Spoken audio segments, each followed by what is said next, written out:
Attention, amateurs d'histoires de vengeance et de stratégie. Si vous êtes fatigué de voir les victimes tomber, préparez-vous pour un récit qui vous laissera le souffle coupé. Abonnez-vous à notre chaîne et cliquez sur « J'aime » sur cette vidéo maintenant pour ne manquer aucun détail. Le dernier invité. Une nuit qui a tout changé. Le tintement de l'argent contre la porcelaine fine était le seul son qui osait briser le calme tendu dans la salle à manger des Montejo. Au bout de la table, Sofia Montejo, l'hôtesse impeccable dans une robe de soie saphir, observait la maîtresse de son mari. La femme, Valeria, arborait un sourire qui distillait la condescendance, une grimace de victoire dirigée directement vers Sofia. Elle croyait avoir gagné. Elle croyait que ce dîner était son accueil officiel dans la famille, le clou final dans le cercueil d'un mariage épuisé. De l'autre côté de la table, mon mari, Ricardo, souriait à tout le monde. Mais le silence s'étirait, tendu par un secret que moi seul connaissais. J'attendais la sonnette de la porte, l'arrivée du dernier invité, dont la présence transformerait ce sourire vaniteux en un masque de pure et absolue horreur. Le jeu était à moi, et le coup final était sur le point d'être joué. L'arôme de jasmin nocturne en fleurs et d'argent ancien imprégnait l'air à l'Hacienda Montejo. C'était un parfum auquel Sofia s'était habituée, un rappel constant de la vie qu'elle menait, mais qu'elle ne sentait pas lui appartenir. Sa maison, un vaste manoir colonial à San Sebastián, en Espagne, était moins un foyer qu'un musée d'une vie parfaite. Chaque pièce était soignée, chaque œuvre d'art méticuleusement choisie, la plupart par elle, pour projeter une image de richesse sans effort et de bonheur stable. C'était un mensonge magnifique et convaincant. Pendant 15 ans, Sofia avait été l'épouse parfaite de Ricardo Montejo, le PDG visionnaire d'Innovatech Global. Elle avait été son ancre pendant qu'il construisait son empire depuis une start-up dans un garage jusqu'à une puissance mondiale. Elle avait organisé les dîners, charmé les investisseurs et géré les œuvres de charité, tout en s'effaçant avec grâce pour que son étoile brille avec plus de force. Elle avait reporté indéfiniment sa propre carrière de prometteuse historienne de l'art, se convainquant que son succès était le succès de tous les deux. Mais au cours de la dernière année, sa cage dorée avait commencé à se sentir asphyxiante et petite. Les fissures dans sa façade parfaite commençaient à apparaître, fines comme des cheveux, mais tout aussi complexes. Ricardo était distant, son téléphone toujours incliné loin d'elle, ses nuits au bureau de plus en plus longues et fréquentes. Il le justifiait en parlant d'un nouveau lancement de produits, d'un marché hostile, des pressions interminables d'être au sommet. Il lui touchait la joue avec des doigts froids et l'appelait « chérie », un surnom qui sonnait désormais creux, un substitut d'une affection authentique. La première preuve tangible arriva de façon innocente, un reçu d'une bijouterie haut de gamme qui tomba de la poche de sa veste. C'était pour un bracelet Rivière en diamant, une pièce trop voyante pour le goût classique de Sofia. Son anniversaire était passé depuis des mois, et leur anniversaire de mariage était encore loin.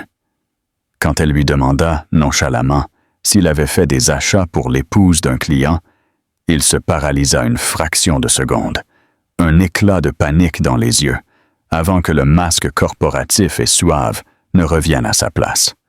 Juste un remerciement préventif pour l'épouse d'un membre important du conseil, dit-il, sa voix trop douce, huilant les engrenages. Tu sais comment c'est. Elle savait comment c'était. Elle savait aussi que Ricardo était un piètre menteur quand on le prenait au dépourvu. Il avait une odeur, non pas la fragrance masculine familière de son eau de Cologne, mais une odeur douce et écœurante de tubéreuse et d'ambition. Elle persistait sur ses chemises quand il rentrait tard à la maison, une lumière froide du dimanche. C'était une tradition annuelle, un dîner formel pour les parents de Ricardo, Antonio et Elena Montejo. C'étaient des patriarches du vieux monde, des gens qui valorisaient l'héritage familial et, par-dessus tout, les apparences. Cette année, Ricardo avait insisté pour ajouter une invitée spéciale, Valeria Jiménez. Il l'avait annoncé comme ça, il y a une semaine, sans la regarder dans les yeux. C'est ma vice-présidente de stratégie, une étoile absolue. Elle a été fondamentale dans le nouveau projet Triton, et je crois qu'il est important que maman et papa connaissent l'avenir de l'entreprise. Sophie a senti une froide sensation de peur. Elle avait entendu ce nom avant, chuchoté parmi les épouses des cadres. La brillante, bellissime et impitoyablement ambitieuse Valeria Jiménez. Elle tapa le nom sur son ordinateur portable et l'écran se remplit d'images d'une blonde aux traits affûtés, avec des yeux qui semblaient contenir un calcul. Il y avait des articles louant sa perspicacité entrepreneuriale, des photos d'elle lors d'événements de l'industrie, toujours debout trop près de Ricardo, l'avenir de l'entreprise. Les mots résonnèrent dans l'esprit de Sofia. C'était un test. Il se vantait de son aventure, la mettant au défi d'objecter, la mettant au défi de faire une scène. Il essayait de normaliser sa présence, d'éliminer lentement Sofia et d'incorporer cette femme. Une furie lente et froide commença à brûler là où se trouvait sa douleur. Il pensait qu'elle s'effondrerait simplement, qu'elle accepterait cette humiliation avec une dignité tranquille. Il l'avait sous-estimée. Il avait oublié la femme intelligente et stratégique qu'il avait épousée. Elle organiserait ce dîner. Elle jouerait le rôle de l'épouse aimable. Mais ce ne serait pas le couronnement de Valeria Jiménez. Ce serait un règlement de compte, et il se déroulerait selon ses termes, à la maison, sous le regard attentif de la famille, dont Ricardo souillait le nom si imprudemment. Elle se leva et alla vers sa coiffeuse, regardant son reflet dans un miroir en argent ornementé. Le visage qui la regardait était fatigué, les yeux ombrés par la douleur. Mais maintenant, il y avait une lueur de quelque chose de plus là-dedans. La résolution. La cage dorée avait été son œuvre, mais elle avait encore la clé, et elle était sur le point d'ouvrir la porte. Non pour s'échapper, mais pour laisser entrer les loups. Que feriez-vous à la place de Sofia? Accepteriez-vous l'humiliation ou chercheriez-vous un moyen de contre-attaquer? Partagez votre opinion dans les commentaires. La décision d'engager un détective privé sembla une trahison envers la femme qu'elle était. La femme qui croyait en la confiance, en la sainteté de ses vœux. Mais cette femme était partie, transformée en une pragmatique, forcée de naviguer sur un champ de bataille où elle n'avait jamais demandé à entrer. Elle rencontra M. Ortega via une recommandation discrète de son avocat, un homme spécialisé dans la protection des biens matrimoniaux complexes. Le nom en soi était un euphémisme froid pour la laide réalité d'un divorce à haut risque.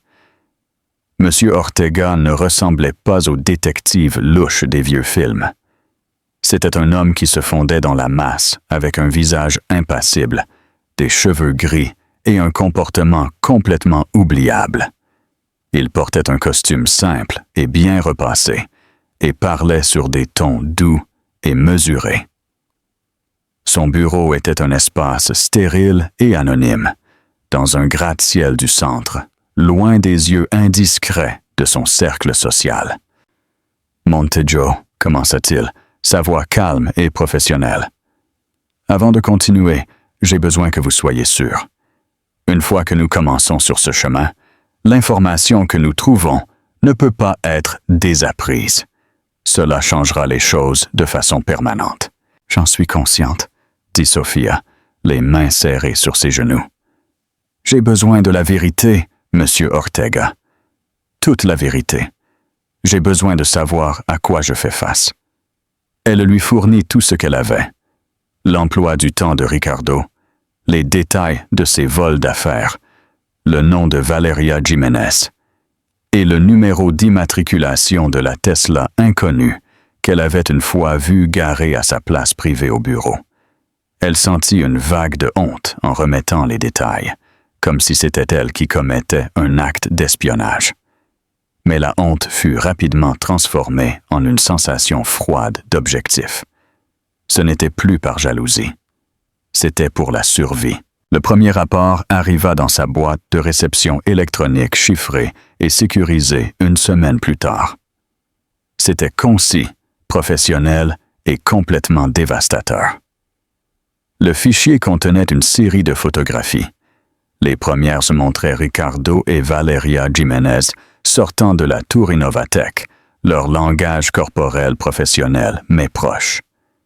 Puis il y avait des photos d'eux à une table isolée au Roble, un restaurant que Ricardo avait une fois affirmé être trop élégant pour ses visites nocturnes. Sur les photos, Valeria riait, sa main posée sur le bras de Ricardo. Ricardo la regardait avec une expression que Sofia n'avait pas vue sur son visage depuis des années, un regard d'admiration pure et sans réserve. Les photos finales furent toutes celles qui lui coupèrent le souffle.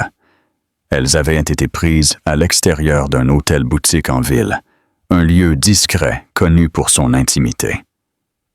Ricardo ouvrait la porte à Valeria, sa main sur le bas de son dos. L'horodatage confirmait que c'était un mardi après-midi, quand il était supposé être en réunion du conseil. Le résumé de M. Ortega fut bref. Le sujet Ricardo Montejo et la dame Valeria Jiménez semblent être impliqués dans une relation extra-conjugale continue. Les rencontres sont régulières, se produisant 2 ou 3 fois par semaine. Une vigilance continue est recommandée pour établir un schéma complet et identifier plus de biens. Sofia ferma son ordinateur portable. Une vague de nausée l'envahit. Voir la preuve photographique était différent de simplement soupçonner. La peur abstraite s'était solidifiée en une réalité froide et dure. La femme au sourire condescendant qu'elle avait vue sur les photos de presse couchait avec son mari. C'était elle qui recevait les bracelets en diamant, elle qui partageait des dîners intimes, elle qui effaçait lentement et méthodiquement Sofia de sa propre vie. Elle appela sa meilleure amie, Elena Rios. Elena était une femme de galerie d'art, astucieuse et directe, qui connaissait Sofia depuis l'université. C'était la seule personne en qui Sofia avait une confiance implicite. « C'est confirmé, Elena, » dit Sofia. Sa voix tremblait malgré ses efforts pour rester ferme. Il a une aventure, avec elle, la vice-présidente. Il y eut un moment de silence à l'autre bout de la ligne, suivi d'une série de malédictions dirigées vers Ricardo, qui firent presque sourire Sofia. « Ce porc absolu !» s'emporta Elena. « Après tout ce que tu as fait pour lui, qu'est-ce que tu vas faire? Sofia, vas-tu l'affronter? Tu veux que je vienne t'aider à jeter ses costumes sur mesure sur la pelouse? » « Non, » dit Sofia. La froide détermination revint, surmontant la douleur. Une scène, c'est ce qui l'attend. C'est ce qu'elle attend. Ils croient que je vais devenir hystérique, émotionnel. Cela leur faciliterait la tâche de me peindre comme l'épouse instable et délaissée. Et alors quel est le plan? Tu ne peux pas simplement laisser faire. J'ai ce dîner, expliqua Sofia, en faisant les 100 pas dans son jardin d'hiver. Celui de ses parents. Il l'a invité. Elena haleta. Quoi? Oh, ce monstre arrogant! Il amène sa maîtresse rencontrer ses parents à ta table. Il l'inscrit comme une présentation professionnelle, montrant son étoile exécutive, dit Sofia, sa voix dégoulinant d'ironie. Je crois que c'est mon opportunité. Je ne peux pas lutter contre lui sur son terrain, dans la salle du conseil ou dans les tribunaux. Pas encore. Mais la maison, la famille, c'est mon terrain. J'ai besoin de faire quelque chose que Louis et elle ne verront pas venir. À quoi penses-tu? Demanda Helena, sa voix mêlée d'inquiétude et d'intrigue. Je ne le sais pas encore, admit Sophia, mais j'ai besoin de plus d'informations. J'ai besoin de tout savoir sur Valeria Jiménez, pas seulement le CV qu'elle polit pour le monde. J'ai besoin de savoir qui elle est en réalité. Elle termina l'appel avec Helena et écrivit à M. Ortega. Ses instructions étaient simples et directes. Oubliez Ricardo pour l'instant. Concentrez-vous entièrement sur Valeria Jiménez. Je veux tout savoir. Où elle vit, qui sont ses amis, sa famille, sa situation financière, son historique romantique, tous les squelettes dans son placard. Je veux tout. En appuyant sur « Envoyer », Sophia sentit un changement en elle-même. La victime reculait, et à sa place surgissait une stratège. Ricardo et Valeria pensaient qu'ils jouaient une simple partie d'échecs, où elle n'était qu'un pion à sacrifier. Ils étaient sur le point de découvrir que c'était elle qui contrôlait tout l'échiquier. Pendant les 2 semaines suivantes, Sophia vécut une double vie. En surface, elle était l'épouse obéissante qui discutait les options du menu avec le traiteur, sélectionnait la récolte parfaite de Bordeaux dans sa cave et confirmait les arrangements floraux pour le dîner familial des Montejo. Elle échangeait des compliments avec Ricardo, un masque de civilité soigneusement construit qui cachait la tempête qui rugissait en elle. Il semblait soulagé par sa docilité, confondant son calme avec sa reddition. Cela, pensait-il probablement, serait plus facile qu'il ne l'avait imaginé. Sous la surface, sa boîte de réception chiffrée devint le centre de son univers. Les rapports d'Ortega sur Valeria Jiménez commencèrent à peindre l'image non pas d'une simple briseuse de ménage, mais d'une femme aussi calculatrice et ambitieuse que Ricardo lui-même. Valeria avait gravi l'échelle corporative avec une puissante combinaison d'intelligence et de cruauté. Elle avait un petit appartement élégant dans un quartier à la mode de la ville, payé avec un salaire qui était généreux, mais pas suffisamment extravagant pour expliquer sa collection de sacs de créateurs ou ses fréquents voyages de fin de semaine aux Baléares, voyages qui coïncidaient habituellement avec les conférences d'affaires de Ricardo. Les rapports détaillaient sa vie avec une précision forensique. Son horaire de gym, son café préféré. Petit cercle d'amis qu'elle maintenait, mais tout était une image soignée avec attention. Il n'y avait pas de relations compliquées dans son passé, ni d'erreurs publiques. Elle était propre, nette et apparemment invulnérable. Sophia commença à sentir un éclat de désespoir. Quelle influence pourrait-elle avoir contre une femme si méticuleusement autocontrôlée? La percée arriva un mardi soir pluvieux. Sophia révisait le dernier fichier d'Ortega, un rapport sec détaillant des vérifications d'antécédents financiers. Elle fit défiler des pages d'extraits bancaires et de relevés de cartes de crédit, les chiffres une tâche sans sens. Alors un élément de ligne attira son attention. C'était un paiement mensuel récurrent du compte de Valeria, un prélèvement automatique de 3 500 € vers un compte courant conjoint. Le nom sur le compte conjoint était Boissard, Jiménez et de Aguilar. Son cœur fit un bond. Qui était de Aguilar? Elle scanna le document de nouveau. Quelques lignes plus bas, il y avait une autre connexion, un relevé hypothécaire d'une modeste maison de banlieue dans un village à 30 kilomètres de là. L'hypothèque était au nom de 2 personnes, Valeria Jiménez et Daniel Aguilar. Sophia resta à regarder l'écran, les pièces s'emboîtant avec un coup nauséabond.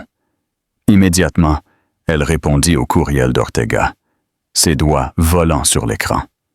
Qui est Daniel Aguilar? La réponse arriva en moins d'une heure et changea tout le jeu. Daniel Aguilar est le mari de Valeria Jiménez. Ils sont mariés depuis 5 ans. C'est un comptable senior dans une entreprise de taille moyenne, Finanza Agiles. Ils n'ont pas d'enfants. Les registres publics indiquent qu'ils sont encore légalement mariés et cohabitent à l'adresse de l'hypothèque, bien que notre surveillance suggère que Madame Jiménez passe approximativement la moitié de ses nuits dans son appartement de la ville. Aguilar semble ne pas être au courant de la liaison. Sa photographie est jointe. Sophia ouvrit le fichier joint. L'homme qui la regardait était ordinaire. Il avait des yeux aimables, des cheveux châtains légèrement clairsemés et un sourire doux et modeste. Il portait un gilet en polaire sur une chemise boutonnée, avec l'aspect d'un homme qui aimait faire de la randonnée les week-ends et entraîner la ligue infantile de football. C'était l'antithèse complète du charisme astucieux et prédateur de Ricardo Montejo. Il semblait être un homme bon, un homme qu'on prenait pour un imbécile, comme elle. Une vague d'émotion l'envahit. Commotion, douceur, et puis une rage blanche et brûlante qui clarifia tout. Ce n'était pas juste une aventure. C'était un autre niveau de tromperie. Valeria n'était pas seulement une maîtresse, essayant d'obtenir un mari riche. C'était une femme mariée, couvrant ses dépenses, construisant une nouvelle vie avec l'argent et le pouvoir de Ricardo, tout en gardant son mari en sécurité et stable à l'arrière-garde. Elle les utilisait tous les deux. Le plan, qui avait été un concept nébuleux de vengeance, s'assembla soudainement. C'était audacieux, c'était brutal, et c'était parfait. Une simple confrontation serait désordonnée et insatisfaisante. Un divorce silencieux les laisserait s'en tirer tous les deux trop facilement. Mais ceci était une façon de les exposer tous les deux, pour tout ce qu'ils étaient, devant les personnes mêmes dont ils valorisaient le plus l'opinion. Elle décrocha le téléphone et appela Elena. « Je l'ai, » dit Sophia, sa voix basse et ferme. « J'ai l'arme. »« Qu'est-ce que c'est ?» demanda Elena, sa voix fascinée par l'attente. « Elle s'appelle Valeria Jiménez et elle a un mari. » Il y eut un halètement aigu à l'autre bout de la ligne. « Non, tu te moques de moi. » Il s'appelle Daniel Aguilar. Il est comptable et il n'a absolument aucune idée de ce que fait sa femme. « Oh, Sophia, » chuchota Elena, « c'est biblique. J'ai besoin d'une épouse. » « Viens dîner à la maison samedi soir, » dit Sophia, son esprit travaillant déjà, tirant les fils de sa toile complexe. Une raison que Ricardo ne questionnera pas. « La fondation, » dit Elena à l'instant. « Ta fondation d'alphabétisation. Tu lances la campagne annuelle de levée de fonds. Tu as besoin d'un audit pro bono ou d'un conseil de planification financière.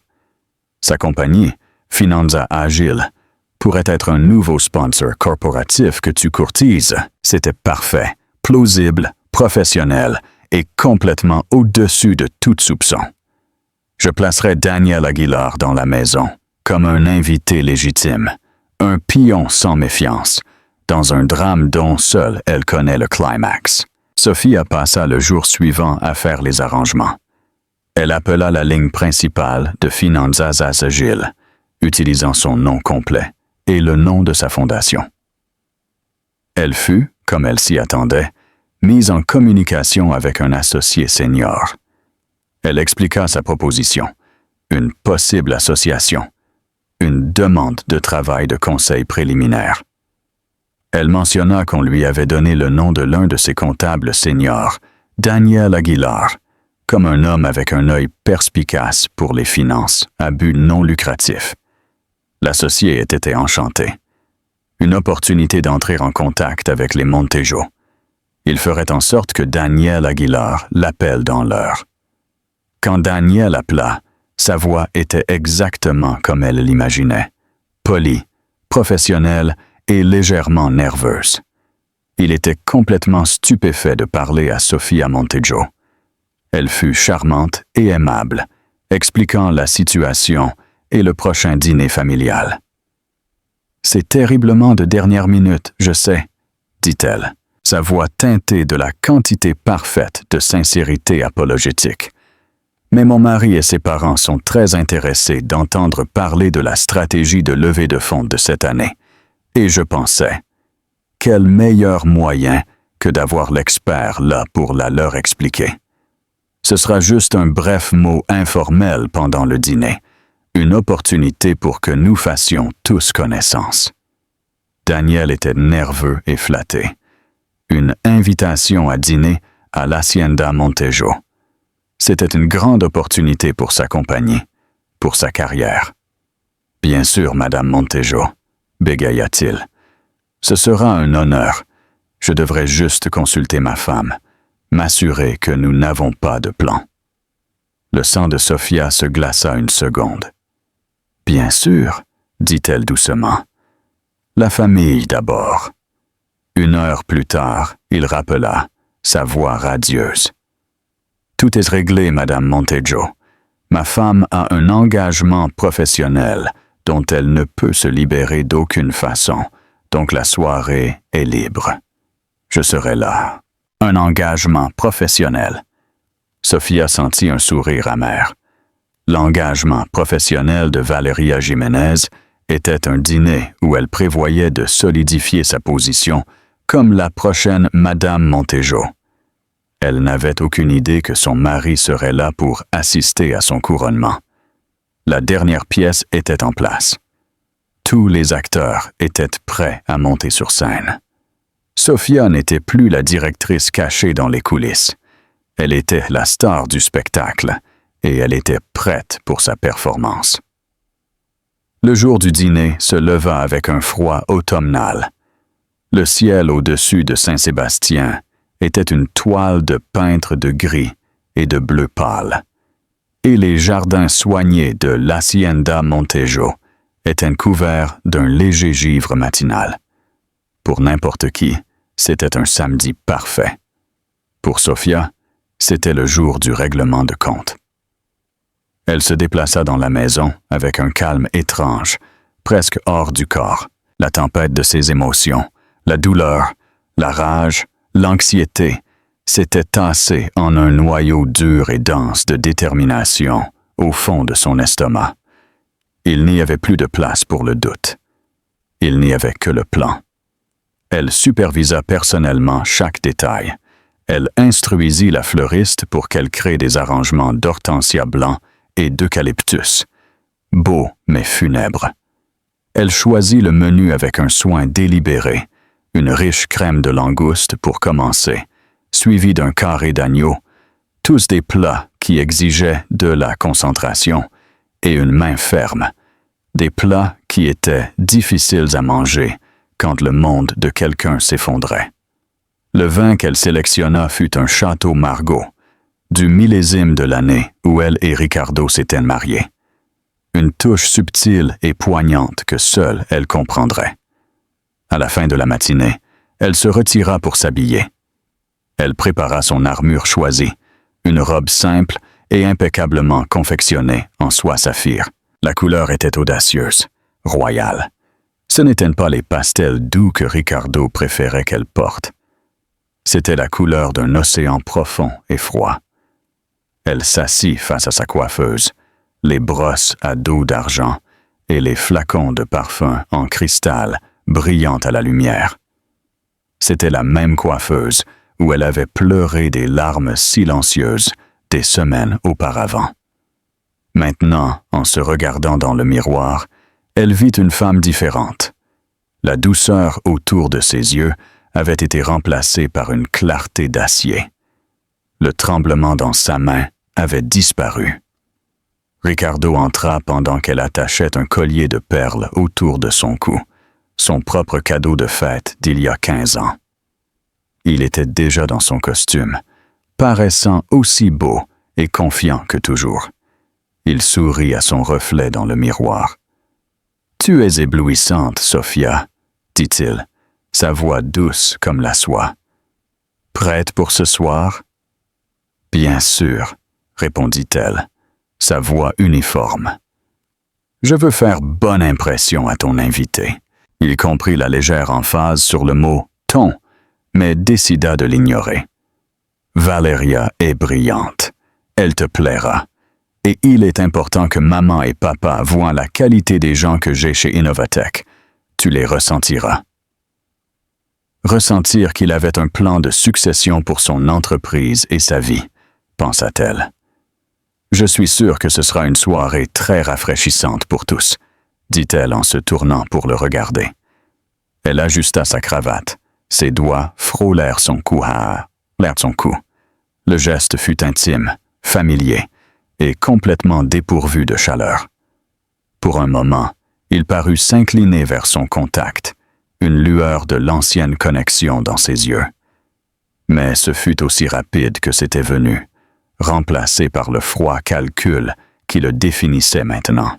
« Bien, » dit-il en reculant, « je vais descendre vérifier le vin. Je ne veux pas que papa se plaigne de la température une autre fois. » Alors qu'il partait, Sophia s'autorisa une seule respiration profonde. La performance était sur le point de commencer. En bas, la maison resplendissait. Une lumière douce émanait de chaque lampe. Les cheminées du salon et de la salle à manger crépitaient joyeusement, projetant des ombres dansantes sur les sols en bois poli. La longue table de salle à manger en acajou était mise pour 5. Ricardo, elle-même, ses parents Antonio et Elena, et l'invité d'honneur, Valeria Jiménez. Un 6e couvert restait remarquablement absent, attendant dans l'office, prêt à être placé au moment parfait. Antonio et Elena Montejo arrivèrent les premiers, ponctuels comme toujours. Antonio était un homme corpulent et imposant, avec une voix tonitruante et une ferme croyance que le nom Montejo était synonyme d'intégrité. Elena était sa contrepartie discrète et observatrice, une femme de peu de mots. Elle ne manquait rien. Ses yeux bleus perçants assimilèrent la pièce, les arrangements floraux et la robe de Sophia, donnant un léger hochement d'approbation. « Sophia, chérie, » dit Elena, embrassant l'air près de sa joue. « Tout est merveilleux, comme toujours. Tu as un don pour ces choses. »« Merci, Elena. J'espère que ce sera une soirée mémorable, » répondit Sophia. Le double sens flottait dans l'air, inaudible pour tous, sauf pour elle-même. Ricardo joua le rôle de l'hôte fier, servant à son père un verre de whisky vieilli et entamant une bruyante discussion avec lui sur le marché boursier. Sophia guida Elena vers le canapé, conversant sur le prochain gala de bienfaisance. C'était une scène qu'ils avaient jouée 100 fois, un portrait parfait de bonheur familial. Et alors, la sonnette retentit. Le visage de Ricardo s'illumina. « Ah, ce doit être Valeria, » dit-il avec trop d'impatience. Il marcha vers le grand vestibule pour ouvrir la porte lui-même, un geste de familiarité qui ne passa pas inaperçu pour sa mère. Sophia se tenait dos à la cheminée, les mains entrelacées, sans s'effacer. Elle pouvait entendre la salutation enthousiaste de Ricardo, suivie des tons légers et confiants de la voix d'une femme. Et alors, ils se tinrent dans l'arche qui menait au salon. Valeria Jiménez était encore plus impressionnante en personne. Elle était grande et svelte, avec une robe noire ajustée, qui était un brin trop audacieuse pour un dîner familial. Un bracelet rivière en diamant brillait à son poignet. Ses cheveux blonds étaient rassemblés en un chignon élégant, et son sourire était audacieux et éclatant. Mais ses yeux, tandis qu'il scannait la pièce, avaient une qualité froide et évaluatrice. Ils clignèrent plus haut qu'Antonio et Elena, descendant sur Sophia. Et elle sourit. Ce n'était pas un sourire poli et distant. C'était un sourire de possession, de victoire. C'était le sourire d'une femme qui croyait regarder son passé, une relique qui serait bientôt remplacée. Dans cette unique expression, elle disait à Sophia, « Je suis là, j'ai gagné. C'est ma maison maintenant, ma famille, mon homme. » Sophia soutint son regard et lui rendit son sourire. Un sourire serein et placide qui ne révélait rien. « Mademoiselle Jiménez, dit-elle, sa voix comme de l'eau fraîche, bienvenue dans notre maison. Nous sommes heureux que vous ayez pu vous joindre à nous. » La courtoisie, le calme imperturbable, semblèrent déconcerter momentanément Valeria. Elle avait attendu des larmes, de l'hostilité, une scène. Elle n'avait pas attendu de la grâce, mais elle récupéra rapidement. « S'il vous plaît, appelez-moi Valeria, » ronronna-t-elle, se glissant à travers la pièce et tendant une main à Antonio, puis à Elena. « C'est un honneur absolu de vous rencontrer enfin tous les deux. Ricardo parle constamment de vous. » L'air crépitait d'une tension tacite tandis qu'il se dirigeait vers la salle à manger. Ricardo, jouant le rôle de l'imbécile, assit Valeria à sa droite, à la place d'honneur traditionnellement réservée à sa mère. Les oreilles d'Elena se dressèrent d'une fraction de pouce, mais elle ne dit rien. Le piège était tendu. Les joueurs étaient à leur place. Tout ce que Sophia devait faire maintenant était d'attendre que le dernier invité sans méfiance arrive. La conversation autour de la table en acajou était un chef-d'œuvre de sous-entendus et d'hostilité voilée. En surface, c'était un échange poli. En dessous, c'était une bataille de volonté.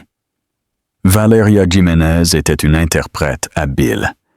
Elle dirigeait la conversation avec la précision d'une exécutive expérimentée, passant sans problème d'une discussion sur les parts de marché d'Innovatech avec Antonio à l'éloge du travail caritatif d'Elena. Elle était charmante, ingénieuse et complètement captivante. Elle parla de Ricardo avec une révérence possessive, racontant des histoires du bureau qui soulignaient son génie. Son ton impliquait une intimité qui allait bien au-delà de la salle du conseil. Ricardo a une habileté incroyable pour voir 10 pas devant tout le monde, dit-elle, les yeux brillants en le regardant. C'est un vrai visionnaire. C'est un privilège d'être dans son équipe. Nous sommes certainement fiers de ses réussites, dit Antonio d'une voix retentissante, clairement impressionné par cette jeune femme brillante qui admirait si ouvertement son fils. Sophia observait, une observatrice silencieuse à sa propre table. Elle joua le rôle de l'hôtesse parfaite, s'assurant que les verres soient pleins et les assiettes propres, ses mouvements fluides et sans hâte. Elle écouta les louanges serviles de Valeria envers son mari, un homme qui démantelait activement sa vie avec elle. Avec chaque regard triomphant que Valeria lui dirigeait, chaque contact subtil sur le bras de Ricardo, Sophia ne sentit pas de douleur, mais une sensation croissante et glaçante de pouvoir. Ils creusaient leur propre tombe, et elle leur laissait simplement les pelles. « Sophia, tu es très calme ce soir, » observa Elena. Ses yeux perçants ne manquaient rien. Elle avait noté la disposition des sièges, la façon excessivement familière dont Valeria parlait avec son fils, et le calme glacial de sa belle-fille. Avant que Sophia ne puisse répondre, Valeria intervint avec un rire léger et tintinabulant, mais qui contenait un fil d'acier. « Ah, je suis sûr que nous l'ennuyons avec tous ces discours d'affaires. Ce doit être difficile de suivre le rythme quand on n'est pas dans le monde corporatif. » C'était un coup direct, une pique condescendante à la vie de Sophia, la peignant comme une épouse entretenue, dépassée et non pertinente. Ricardo remua inconfortablement sur son siège, mais ne dit rien pour défendre sa femme. Il était complice de son humiliation. Sophia sourit simplement, une petite courbe énigmatique sur ses lèvres. « Au contraire, » dit-elle, sa voix claire et ferme, coupant la tension. « Je trouve cela fascinant. Il faut une grande concentration pour poursuivre des ambitions de façon si décidée. » Elle laissa son regard se poser sur Valeria un moment trop long. « Je suis sûr que votre famille doit être incroyablement fière de tout ce que vous avez sacrifié pour votre carrière. » Le sourire de Valeria se crispa. C'était une parade subtile, un rappel que la vie de Valeria existait hors de cette pièce, un fait qu'elle semblait anxieuse d'oublier. On servit la crème de langouste. Alors que Valeria levait sa cuillère, elle fit son prochain mouvement. « Vous savez, cette maison est simplement impressionnante, » soupira-t-elle, regardant autour de l'opulente salle. « L'architecture, l'art, elle a des bases merveilleuses. On pourrait faire tant avec elle si seulement on la modernisait un peu. » Elle redécorait. Dans son esprit, elle était déjà la maîtresse de maison, imaginant comment elle détruirait la vie de Sophia et construirait la sienne sur ses ruines. Ricardo, complètement étranger au courant souterrain, intervint. Valeria a un œil fantastique pour le design. Elle a été consultante sur l'esthétique de notre nouveau campus corporatif. « J'imagine, » dit Sophia, prenant une gorgée délicate de sa soupe. Une perspective fraîche peut être si stimulante. Les minutes passèrent, chacune étirant la tension encore plus. Sophia pouvait la sentir s'accumuler, une force palpable dans la pièce. Son cœur battait à un rythme constant et lourd contre ses côtes. C'était presque l'heure. Elle savait, par le rapport de M. Ortega, que Daniel Aguilar était méticuleusement ponctuel.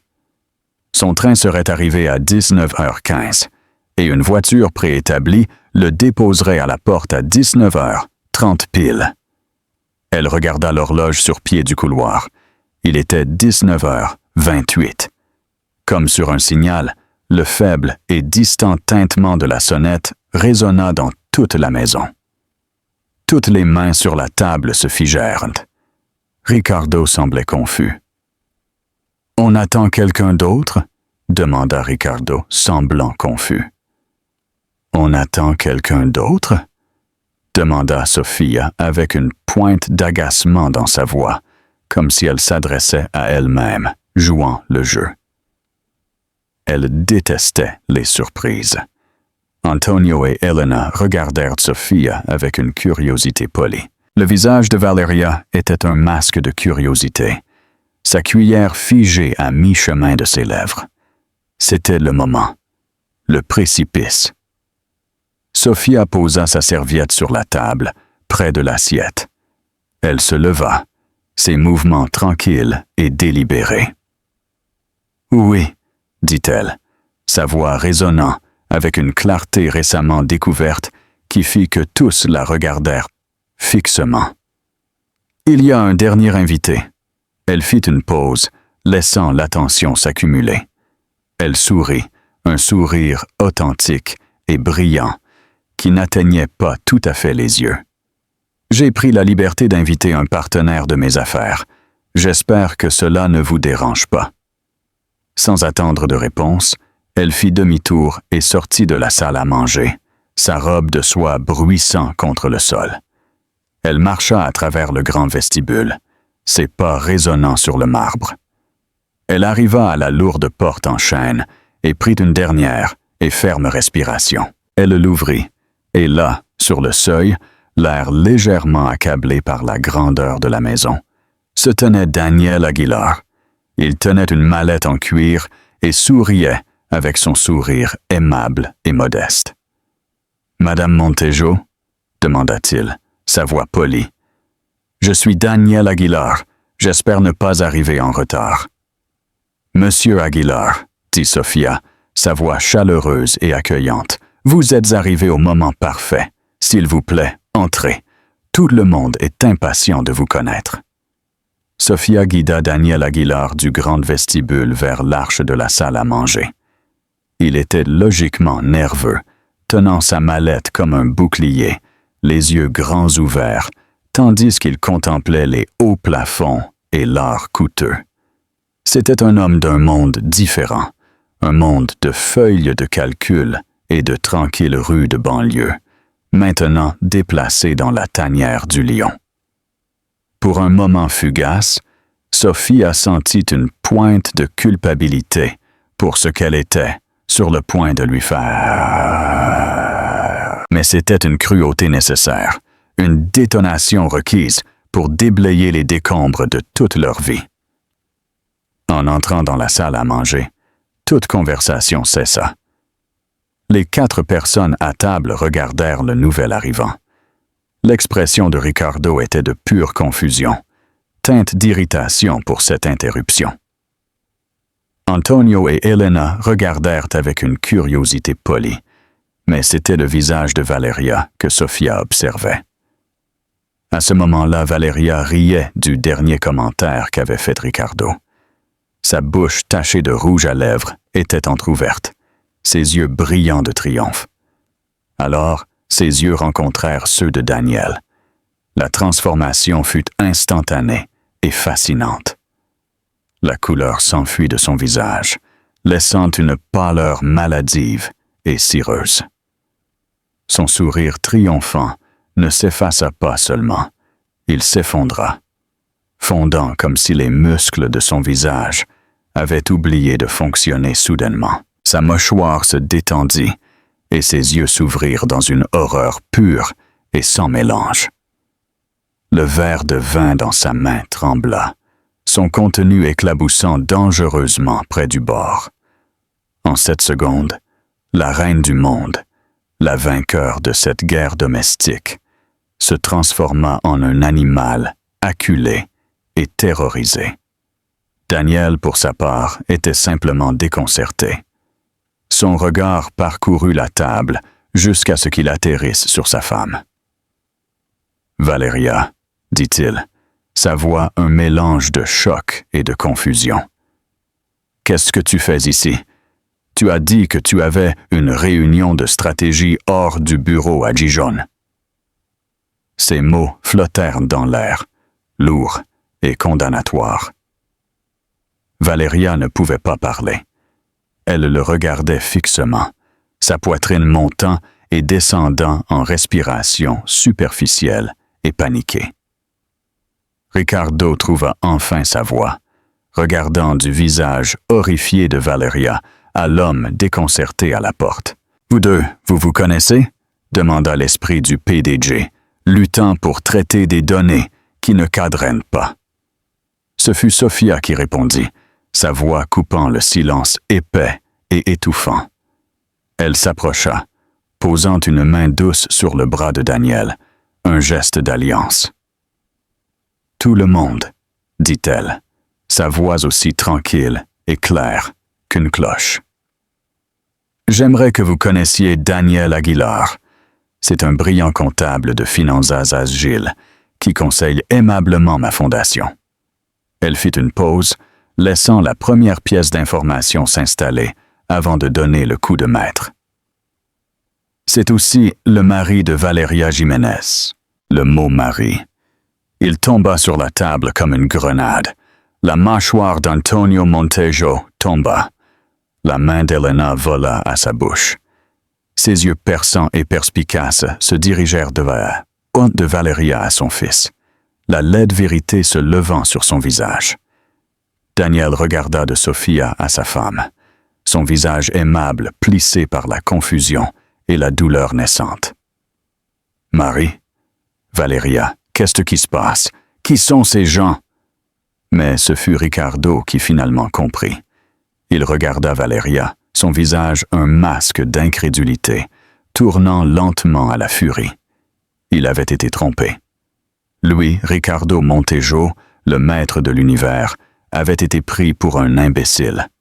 Son prix, sa vice-présidente Star, n'était pas un agent libre. Elle était mariée à cet homme, ce comptable ordinaire et modeste. L'humiliation était un poison, et elle se répandait visiblement à travers lui. « Ton mari ?» étouffa Ricardo. Les mots avaient le goût de la cendre dans sa bouche. Il tourna son regard furieux vers Valeria. « Tu es marié !» Valeria sortit enfin de sa paralysie. Ses instincts de survie s'activèrent. « Daniel, c'est un malentendu, » bégaya-t-elle, poussant sa chaise vers l'arrière et se levant en tremblant. « C'est un dîner de travail. Ricardo est mon patron. »« Ton patron ?» dit Daniel, sa voix tremblant maintenant avec les premiers jaillissements de colère. « Tu m'as dit que tu étais à Gijón. Tu m'as menti. » Il fit un pas en avant, les yeux fixés sur le brillant bracelet de diamant à son poignet. « Où as-tu eu ça? Nous ne pouvons pas payer ça. » L'accusation fut brute, réelle et dévastatrice de publicité. Sophia recula. Son travail était fait. Elle était simplement la directrice. L'orchestre du chaos jouait maintenant une symphonie propre. « T'as-t-elle menti, Daniel ?» dit Sophia, sa voix douce mais audible dans tous les coins de la pièce. « Tout comme il me mentait à moi. » Elle marcha vers un buffet et ramassa un mince dossier manille qu'elle avait placé là plus tôt. Elle l'ouvrit et fit glisser une photographie à travers la table polie vers le père de Ricardo. C'était une photo prise par M. Ortega, montrant Ricardo et Valeria s'embrassant passionnément hors de l'hôtel-boutique. Antonio Montejo la ramassa. Il la regarda fixement pendant un long moment. Son corps se figea. Il claqua la photo sur la table. « Ricardo, qu'est-ce que ça signifie? Dans ta propre maison, avec ta femme présente. Et elle t'a menti, Daniel? » continua Sophia, son regard maintenant sur le comptable au cœur brisé. Elle fit glisser une autre photo sur la table vers lui. Elle montrait Valeria seule, entrant dans la bijouterie, où le bracelet avait été acheté. Le reçu était mis soigneusement à son côté. C'est une femme très ambitieuse. Il semble qu'elle couvre ses dépenses, voyant quel mari offre le meilleur investissement à long terme. La pièce implosa. « Dehors !» rugit Ricardo, pointant d'un doigt tremblant Valeria. Toute son affection s'était fissurée en une pure rage vénéneuse. Il n'était pas énervé par la trahison, mais parce que sa réputation était détruite devant ses parents. « Sors de cette maison, bâtarde hypocrite! N'ose pas agir comme une victime! » Valeria hurla de nouveau, sa façade soigneusement construite s'effondrant complètement. « Tu me demandais de la quitter. Tu m'as dit que tu la quitterais. » Daniel laissa échapper un son étouffé, un rugissement de douleur pure en comprenant finalement l'étendue totale de la trahison. Il regarda sa femme, la femme qu'il avait aimée et soutenue, et vit une étrangère. Elena Montejo, qui était restée silencieuse jusqu'ici, se leva. Sa voix, bien que tranquille, était plus froide et coupante que n'importe quel cri. Elle parla à son fils, mais ses yeux étaient fixés sur Sophia. « Ricardo, tu as apporté une honte profonde et répugnante à cette famille. Tu as humilié ta femme et déshonoré notre nom. » Puis elle dirigea son regard vers Valeria. « Et toi, jeune fille, tu es une ordure. » Sur ce, elle fit demi-tour et sortit raidement de la pièce. Antonio, après un dernier regard de dégoût absolu vers son fils, la suivit. La salle à manger était une zone de guerre. Valeria sanglotait, un mélange de rage et de terreur. Ricardo tremblait de furie. Daniel paraissait complètement détruit, son visage pâle de choc. Sophia restait debout près du buffet, tranquille au milieu des décombres qu'elle avait causés. Elle n'avait pas élevé la voix. Elle n'avait pas pleuré. Elle avait seulement présenté la vérité. Et la vérité avait été une arme plus puissante que n'importe quel débordement émotionnel. Le sourire vaniteux avait disparu du visage de Valeria, remplacé par un masque de ruine totale. L'arrogante confiance de Ricardo était détruite. Le jeu était terminé et elle avait gagné. « Halte là !» Ce moment fut brutalement satisfaisant. Mais croyez-vous que Sofia est allée trop loin en impliquant le mari de Valeria? Quelle partie du plan stratégique de Sofia vous a le plus impressionné? Laissez-moi votre commentaire en bas, le lien. La reine récupère sa couronne. Les semaines qui suivirent, la rencontre furent rapides et brutales. Le son de la Bentley d'Antonio Montejo, rugissant sur le chemin de gravier, fut le glas final de la vie de Ricardo et Sofia, telle qu'ils la connaissaient. Valeria, hystérique et exposée, tenta une dernière et désespérée supplique à Ricardo. « Nous pouvons arranger ça, Ricardo » supplia-t-elle, cherchant à atteindre son bras. Son idiot tressaillit, fuyant son contact, comme s'il l'avait brûlé. « Ne me parle plus jamais » grogna-t-il, sa voix basse et dangereuse. L'humiliation publique avait coupé tout sentiment qu'il avait pour elle. Elle n'était plus un atout, c'était un passif de proportions catastrophiques. « Va-t'en !» Il pointa la porte. « Va-t'en !» Maintenant, Daniel Aguilar, qui avait été figé en état de choc, bougea enfin. Il regarda sa femme, ses yeux vides d'une douleur qui était horrible à voir. « Valeria, » dit-il, sa voix à peine un murmure. « Donne-moi tes clés, je te verrai à la maison. Nous avons à parler. » Il n'y avait plus de colère en lui, juste un vaste et vide paysage de tristesse. Sans un autre mot, une Valeria sanglotante se précipita hors de la salle à manger et hors de la maison. Son rêve de devenir la prochaine Madame Montejo devenant cendre autour d'elle. Daniel lança à Sofia un regard long et inquisiteur, un regard qui contenait un univers de douleur, mais aussi un éclat de gratitude pour la terrible vérité, avant qu'il ne fasse demi-tour et suive sa femme dans la nuit froide. Et alors, il en resta deux. Ricardo et Sofia se tinrent aux extrémités opposées de la magnifique salle à manger. Les restes du repas soigneusement planifiés. Un miroir des restes de leur mariage. L'air était épais des fantômes des accusations et de la puanteur de la trahison. Ricardo se tourna finalement vers elle, son visage un masque tonitruant de furie. « Tu es heureuse maintenant ?» cracha-t-il. « Tu ne pouvais pas simplement partir avec dignité, n'est-ce pas?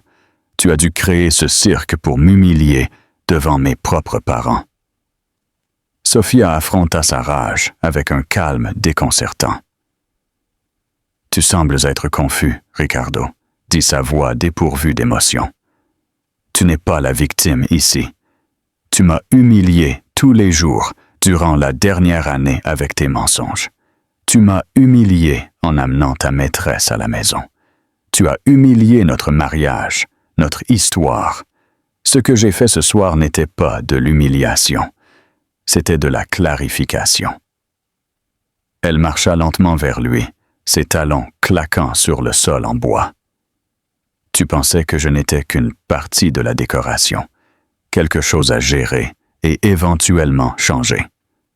Tu m'as énormément sous-estimé. »« J'ai sous-estimé ta capacité de cruauté, » répliqua-t-il. « Non, » le corrigea-t-elle.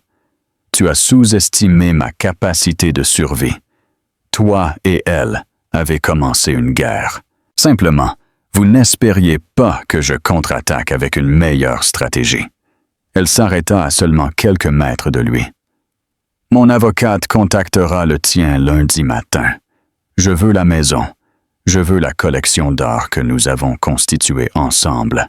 Et je veux un accord qui reflète les 15 ans que j'ai investis dans ta carrière, dans cette famille, dans un partenariat que tu as traité comme un actif jetable. Étant donné les circonstances et le témoignage de tes parents et de M. Aguilar, je soupçonne que tu ne voudras pas te battre avec moi dans un tribunal public. » Son visage pâlit. Elle le tenait. la menace d'un divorce public et compliqué avec sa formidable mère, témoignant probablement contre lui, serait dévastatrice pour les actions d'Innovatech et sa propre réputation, soigneusement élaborée. Il était piégé. « Tu as tout planifié », chuchota-t-il, une note d'admiration à contre-cœur dans sa voix. « J'ai appris du meilleur », répondit-elle, un sourire amer sur les lèvres. « Tu m'as tout appris sur la stratégie impitoyable. » Elle lui tourna le dos, un acte final de rejet, et sortit de la pièce, le laissant seul au milieu des ruines. Les semaines qui suivirent furent un flou de réunions juridiques et de déménagements très tranquilles. Ricardo déménagea, ses affaires emballées par des professionnels, sa présence dans la maison s'estompant jusqu'à ce qu'il ne soit plus qu'un fantôme. Le divorce fut brutalement efficace et tranquille, tel qu'elle l'avait prédit. Ricardo, sous une immense pression de son père, accepta toutes ces conditions pour éviter un spectacle public. Valeria Jiménez disparut. Elle fut licenciée d'Innovatech le lundi suivant, son ascension corporative finissant par un crash spectaculaire. Sofia découvrit par la suite que Daniel avait demandé le divorce immédiatement. Valeria avait perdu tant son mari que son millionnaire, son jeu ambitieux l'ayant laissé sans rien. Pendant ce temps, Sofia commença le processus lent et délibéré de récupérer sa propre vie. Elle fit repeindre toute la maison, effaçant les beiges neutres que Ricardo avait aimés et les remplaçant par des couleurs chaudes et vibrantes. Elle vendit le Château Margaux de 1900 et utilisa l'argent pour financer une bourse pour de jeunes historiens de l'art. Un après-midi, un mois après le dîner, elle était dans son bureau, qu'elle avait converti de nouveau en un espace de travail pour sa propre recherche, quand elle reçut un appel d'Elena. « Tu es assise ?» demanda Elena. « Qu'est-ce qui se passe? »« Toi, la chroniqueuse du Poste, tu viens d'appeler pour un commentaire. » Apparemment, Antonio Montejo a obligé Ricardo à prendre une année sabbatique prolongée et à installer un PDG intérimaire chez Innovatech. Le conseil cite des « raisons personnelles » pour son départ. Sofia sentit qu'un sourire lent et satisfait s'étendait sur son visage. Le domino final était tombé. Elle termina l'appel et regarda autour de son bureau. La lumière du soleil filtrait par les fenêtres, illuminant les grains de poussière qui dansaient dans l'air. Sur son bureau, il y avait des livres sur l'art de la Renaissance italienne, son ancienne passion, désormais sa réalité présente. Elle n'était plus Sofia Montejo, l'épouse du PDG. Elle était simplement Sofia, et pour la première fois depuis longtemps, cela semblait plus que suffisant. La cage dorée s'était ouverte, ses barreaux fondus par le feu d'une femme qui avait refusé d'être brisée. Elle était libre.